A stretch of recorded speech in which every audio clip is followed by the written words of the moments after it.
त्यागात शांतिरनंतरम, भगवान ने कहा भोग के बाद शांति नहीं, तृष्णा पैदा होती है।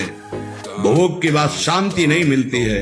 कुछ क्षण के लिए वो कामना का भोग किया इसलिए शांत लगता है, फिर उसके बाद जो उसकी तृष्णा पैदा होगी वो तांडव देख रहे उस तृष्णा का पशुवत आचरण। हम बातें बड़ी ऊंची ऊंची धर्म की करते हैं, लेकिन नींव नहीं है धर्म की।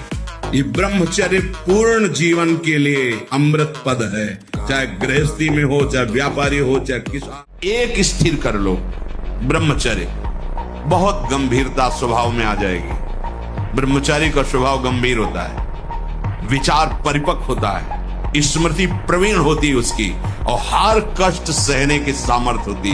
गर्मी, सर्दी, बरसात, पीड़ा, अपमान, निंदा, वो महान शीतलता अंदर प्रदान करता है।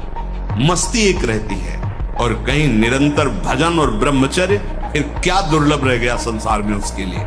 शरीर जिसका रोगी है उसकी सेवा के लिए अगर आपको सेवा लगाई गई, या किसी को सेवा कार्य के लिए, ऐसे बकाया किसी को स्पर्श मत करो, क्योंकि सबके शरीरों में परमाणु होते हैं, अपने अपने स्वभाव, अपने अपने आचरण, शरीर में, वस्त्र में, सैया में।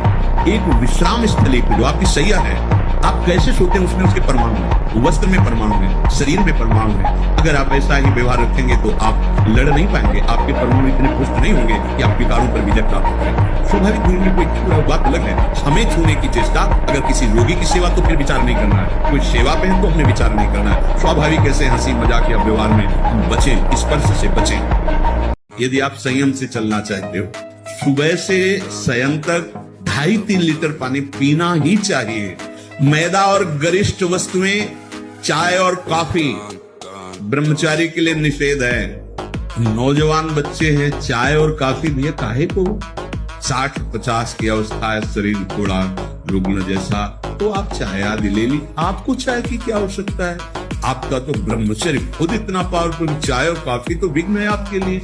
बहुत कलयुग का बड़ा भारी प्रभाव है, सावधानी पूर्वक चलो, इससे कोई वीआईपी पना प्रकट नहीं होता। इससे आपकी मन की, आपकी बुद्धि की, आपकी चित्त की दशा गलत मार्ग में चली जाएगी, क्योंकि शरीर भाव आप पुष्ट कर रहे हैं, शरीर को दिखाना, शरीर का सजा। हम ये नहीं कहते कि आप बाबा जी बन जाओ, आप सब पूरे मुख में रंग लगाओ, तो हम लोगों के लिए, पर आप उचित ऐसी शब्द पोशाक हमारे देश की रही है, बड़ी मर्यादा पूर्ण रही है, आप उस पर ध्यान दीजिएगा, क्योंकि आप ऐसे जैसे शरीर सजाना से, इससे आपको दुख मिलेगा, आपका मन वासना में हो जाएगा।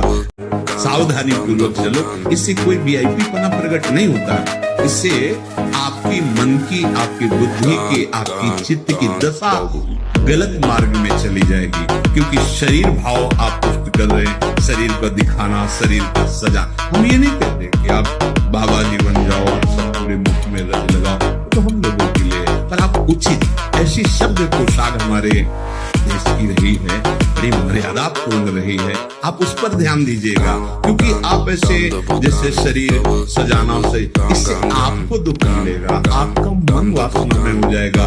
अब भागो, सूखे में आ गए हो, पीछे कदम मत बढ़ाना। जिस दलदल से आए हो अगर उधर गए तो फिर अब नहीं निकल पाओ, पता नहीं कितने युग व्यतीत हो जाएंगे। सावधान, कोई ऐसा आचरण बने नहीं कि हमारा ये मार्ग कोई और नहीं छुड़ाता, आप ही छोड़ दोगे। जहां आपका मन आज्ञा उल्लंघन किया तो इतना वो दोषी हो जाता है कि वो सामने आने में डरता है, और उसको सब बुरा नजर आने लगता है। ये माया है, सब नौटंकी है, सब नाटक है, और वही भोगों में वही माता पिता, परिवार, दुल्हन, लड़का, बच्चा, यही सब सत्य लगने लगता है। थोड़ी थोड़ी आंख खुलने लगी आप, अब ऐसा प्रमाद मत करना कि फिर सो जाओ, नहीं, अभी पूरा जगो। तो जाग गए तब सोना क्या, समझ गए तो रोना क्या। कुछ ऐसी परिस्थितियां आती हैं जिनमें ऐसा लगता है कि पता नहीं भगवान है भी कि नहीं, भगवान हमारा सहयोग कर रहे हैं कि नहीं। एक एक परिस्थिति उनके द्वारा पास होके आ रही है, वो देख रहे हैं, बिल्कुल चुप रहो, उन्हीं के आश्रित रहो, परिस्थिति ऐसे निकल जाएगी। है ये बड़ी खबर आपको बता रहे हैं, प्रेमानंद महाराज को जान से मारने की धमकी दी गई है। कोई देवता, कोई प्रारब्ध, कोई ग्रह, कोई नक्षत्र मुझे परास्त कर दे, ऐसा कोई त्रिभुवन में नहीं है।